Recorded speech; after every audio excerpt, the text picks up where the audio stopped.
প্রভুর সেই দিন চোরের মতো আসবে। সেই দিন স্বর্গ বিকট শব্দে ধ্বংস হবে, উপাদানগুলি প্রচণ্ড উত্তাপে গলে যাবে এবং পৃথিবী ও তাতে যা কিছু আছে তা ধ্বংস হয়ে যাবে। সতর্ক হও এবং জেগে থাকো, কারণ তোমাদের বিরুদ্ধে শয়তান গর্জনকারী সিংহের মতো গর্জন করছে।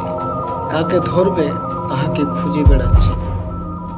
প্রভু স্বর্গ থেকে দেখেন, তিনি সমস্ত মানুষকে লক্ষ্য করেন। তিনি নিজ বাসস্থান থেকে পৃথিবীর সকল বাসিন্দাদের প্রতি দৃষ্টি রাখেন।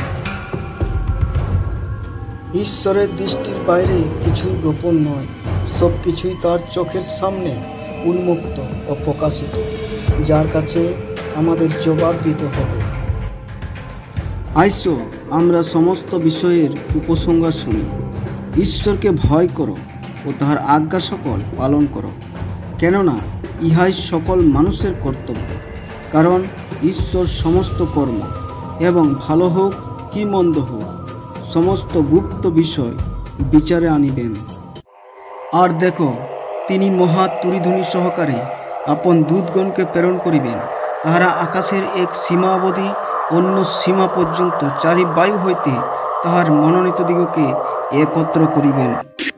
আজ আপনি যদি ঈশ্বর থেকে দূরে আছেন, আজই প্রভুর সম্মুখে আসুন, তার সামনে আসুন।